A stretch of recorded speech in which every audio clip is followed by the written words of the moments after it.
because I need to gain like royal score. I am back and I'm better, literally. So I have been really sick. Y'all should know why, obviously. I think I'm over it at this point. I'm not really sure. And I'm here for the part 2 of basically my boot camp experience, and I'm gonna answer some questions. So I get a lot of questions, and if you don't know, now you know. I'm in the military. Obviously by the title you can tell what I'm gonna be doing. I'm going to be answering in the form of like questions, like a Q&A. I feel like it's more direct. These are questions that you guys always ask me, so I can just answer it one time and just get it out the way. Let's get right into it. Oh, before we even start, make sure you give me that thumbs up, okay? So first question.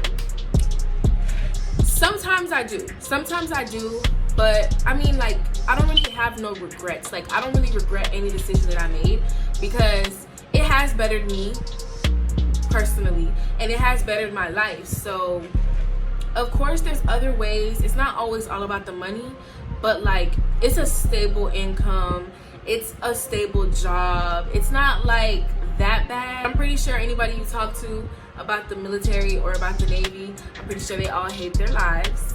I definitely want to just do my time and be done. So yeah. My sleeping schedule in boot camp was very strict. We would go to sleep about 11 o'clock every night. If not 11, maybe 10:30. No, not even 10:30. Probably 11 every night. And we would wake up at 6. I would have to wake up at like 5 something or 4. I really don't even remember how my schedule was in boot camp, but I think that's what it was. I think it was like 5 or 6 in the morning, or you have to be, because you have to be on the tow line by like 7 or 7:15. Now my sleeping schedule is everywhere because I don't really have anybody like making me go to bed. So like, sometimes I go to sleep at like 12 o'clock at night, sometimes 1 o'clock in the morning, and I wake up for work at 5:50 every morning. But see now, I have to be to work at 7 on the dot. You know, it takes time to drive to work and all that stuff. I literally live right up the street from my job, but whatever. I literally never touch my boots, and it's bad, it's sad. Anybody that you speak to doesn't shine their boots, I guarantee you. Like, I really don't shine my boots. I should shine my boots. As long as they're black, you're good. You pass an inspection with black boots. They don't always have to be shiny, but it looks better when they're shiny. So I'm gonna start shining my boots. Most challenging? I don't understand this question. The most challenging thing that I had to adjust to, being away. That's something I still struggle to adjust to now. I'm used to it, but like, it still is hard to be away from your loved ones. It's hard to be away from your family. Me and my mom are like best friends. It's really hard to be away from her. Like, I miss her. I miss my friends. I miss my regular life. Like, that's what was the hardest thing for me to adapt to. The easiest thing that, I want to say like, the easiest thing, my schedule, no. I don't know. I think my schedule is a really good schedule because I get off at like 2:30, 3 o'clock every day. It's really not that bad. You go to work. It's almost like working a 9 to 5. Not really, but like a shorter shift, you know? Either that's the easiest thing to adjust to, or obviously the money. I really think the money was the easiest thing to adjust to. And that's my answer right there. How long do I stay in the military for? Well, you sign a contract, so it tells you how many years you're signing up to do. And I signed a 5-year contract. After, you can re-enlist and you can stay in for as long as you want to stay in. After 20 years, you can retire. I plan on doing 5 years and getting the boot. I don't really know how I feel about the lifestyle yet. I've only been in for a year, so I don't really know. Do they pay me enough?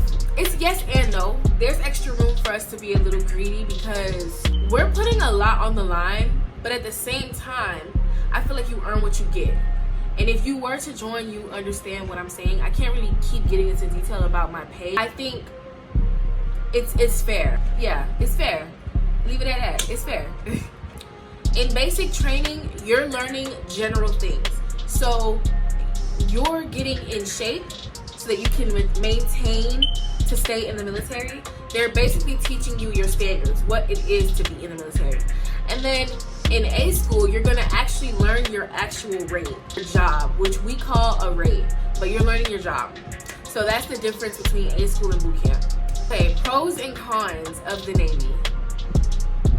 Pros, I feel like it could take you away from a lot of negative decisions that you could be making in life, and you're like doing bad things that you really know you're not really supposed to be doing. It could take you out of that bad situation. It makes you focus on something else. The cons, I don't know. There's a lot of cons. Like, it's like if I was to pinpoint it, I would be going on, and I know that's the point of this video, but like, damn. It's like the people I have to work with are so annoying. I love them, don't get me wrong, but they can be annoying. You know, always having somebody micromanaging you is very annoying. But it also depends on the command you go to. Everybody has their own experience. Everybody, you might love your command and love the people that you're around. So it's really different for everybody. But as far as cons, for me, it's the people. And what else can I say? That's another con for me, like how dirty I had to get. Joining, I knew I wasn't gonna like the hands-on and all that stuff. But like now for myself, like I knew I wasn't gonna like getting dirty. I knew I wasn't gonna want to get dirty. Like, I'm a girly girl and all that stuff. At the end of the day, you gotta do your job. So it is what it is. But that's a con for me. So yeah. Yes, there's definitely drastic changes. We have to get tested before we go on the ship. Not like the nose test, but like temperature check on your forehead. I'm not really sure about how it is in boot camp as far as the changes in boot camp, because I'm not there and I don't really know anybody there, so I don't know. I did hear that they're holding them until everything goes away. I don't know. Right now it's been like 4 months, so ain't no telling when it's gonna let up. Like, we really don't know. Like, you really would never know when this COVID stuff is gonna go away. But there's been a lot of changes. We don't really work as often around as much people. We changed our whole entire environment, so our schedule is split up and it changes a lot, but it's drastic. Yeah.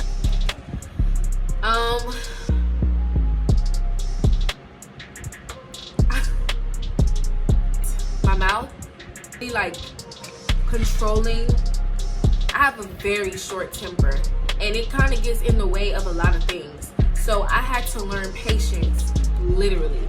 And yes, sometimes I'm human, so sometimes, you know, I still have my moments, but like, it's not as bad as it was. Like, I'm actually more patient with not only the people at my job, but the people in the real world too. So boot camp, we're literally trained to hurry up and then wait. You're in a rush, you're being rushed to do something, you're being rushed to get dressed, you're being rushed to put your uniform on, and you have to wait after that. Now they got you standing there looking dumb. And what you gonna do?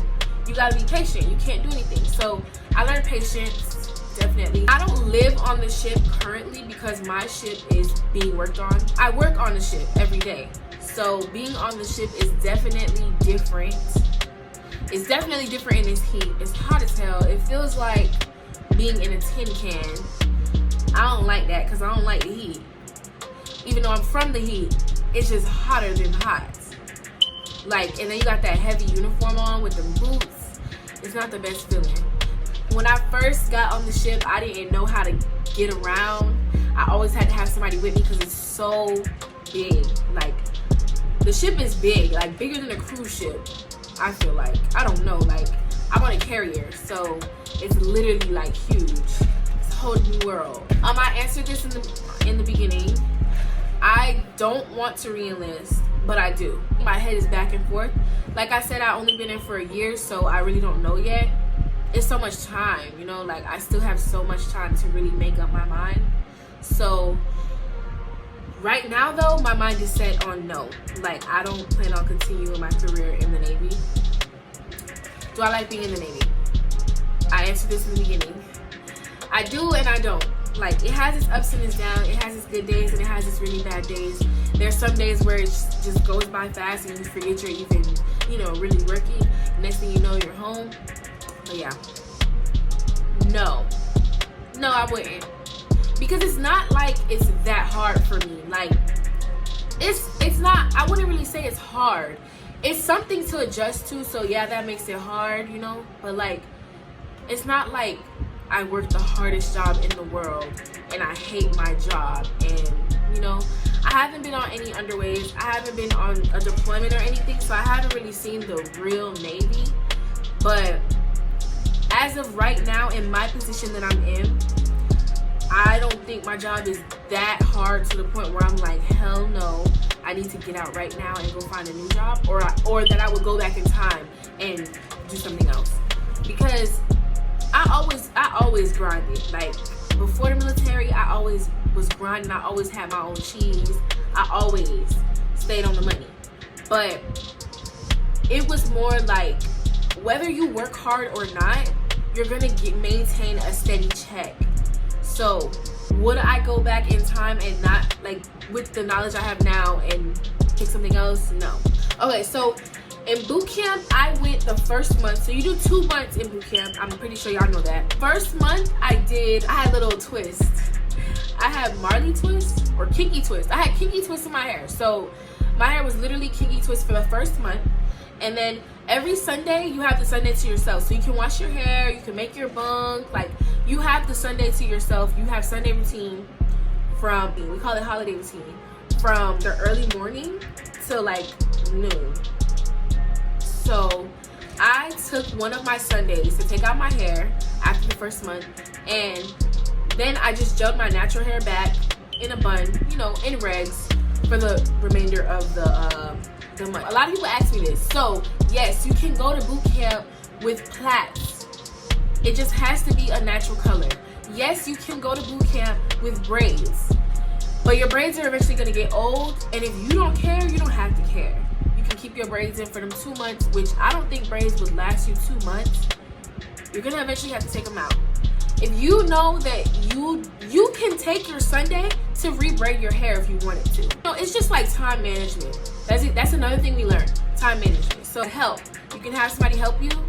Actually, I lied. You can't have nobody help you. So it's a thing in boot camp called recruit to recruit action. It's really dumb, but it's a really strict rule in boot camp, and you will get kicked out. So don't be touching people in boot camp, okay? Don't be touching them kids. So, you know, I just picked a Sunday, took out my hair, and then after that, I used Eco Styling Gel and took care of my hair. Don't go to boot camp with no lace. Don't go to boot camp trying to be cute. You're not going to be cute. Fine, like, bro, you trying to come in here and be too cute. For who? Like, who you trying to be cute for? Like, if you come in there with a wig, what are you doing? You look dumb. Honey, no. It was really, really aggravating, but it was good, and I'm glad we got phones now, because I ain't gonna lie, I don't like writing. I really didn't like writing, but it wasn't that bad because it's our only mean of communication. So it felt good to like talk to somebody. There'll be nights where, you know, you waiting for a letter and we sit at the edge of our bunks waiting for our names to be called, and some nights you're not gonna have letters. Some nights, unless people is writing you every night, every day, you're not gonna have letters. Like, you're going to boot camp and you want to write and you want to get your letter. It takes like 5 days to get your letter, right? But there's a thing called sandbox.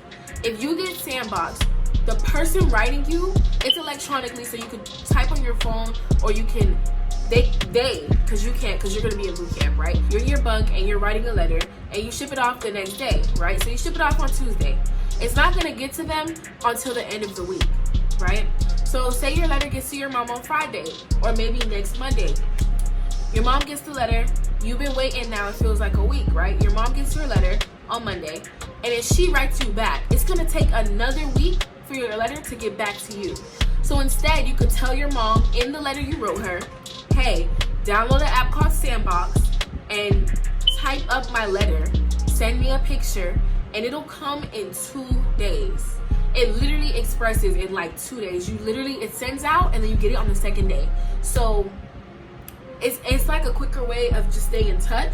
So your letters are gonna take longer to get to your mom, but the letter from your mom or your loved one or whoever, for example, is gonna get to you quicker, if that makes sense. That's how I got my letters, and I kept every single one. By the way, if you wrote me, I have your letter and I have everyone's letter, and I really do appreciate it, because there was a lot of hard times writing my letters, I'm crying, because you know, you just reminisce about a lot of things, and I'll be writing my letters crying because I'm thinking about my friends and my family, and it's just like, damn, I want to go home.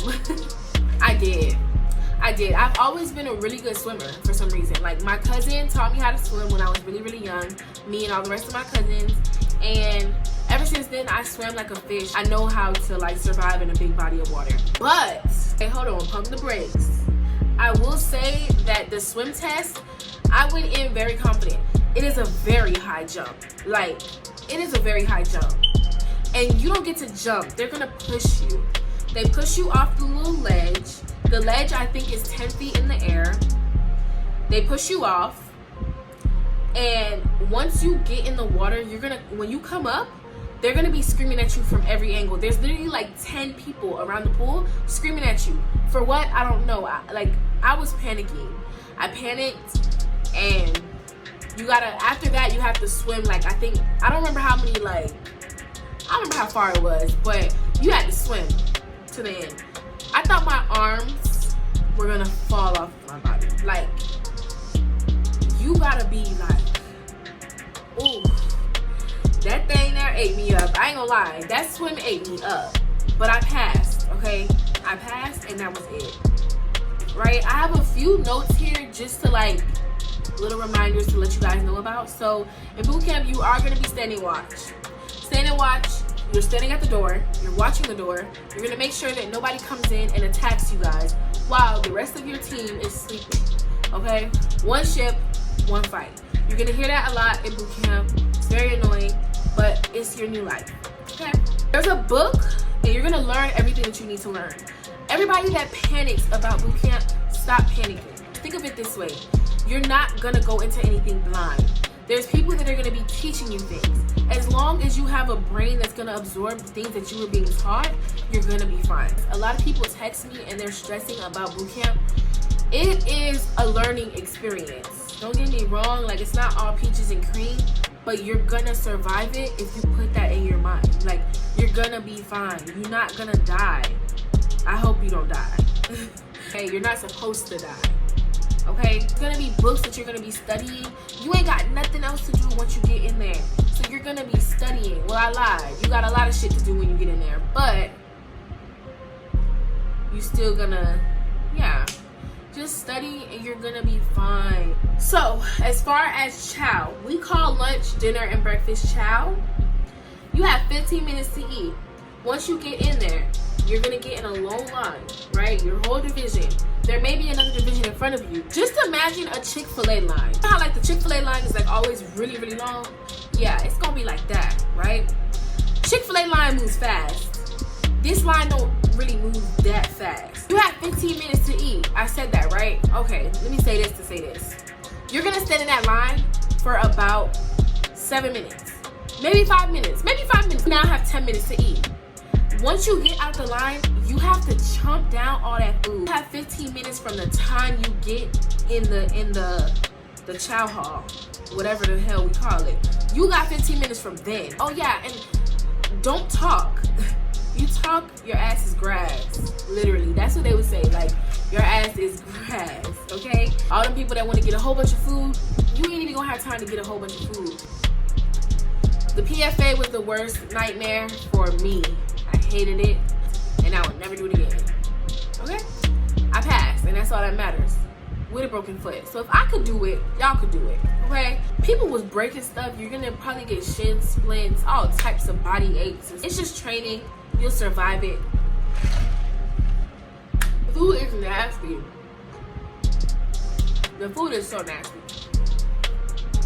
You're gonna make the best of it, and you're gonna get used to it after a while. But it just wasn't for me. Nope. My recruiter was really cool. I saw him in the mall, and he came up to me, and it was perfect timing for me because of the situation I had going on.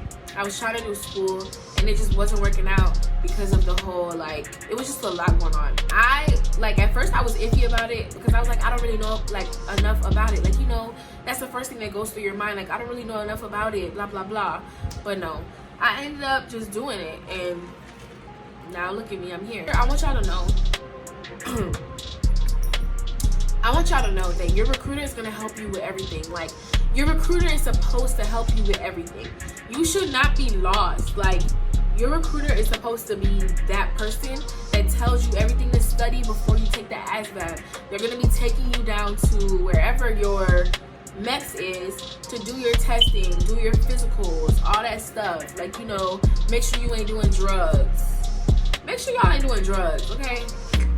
Because you will get the boot. You will get the boot. This concludes the end of the video, and I appreciate you guys for watching it. If you made it this far, thanks.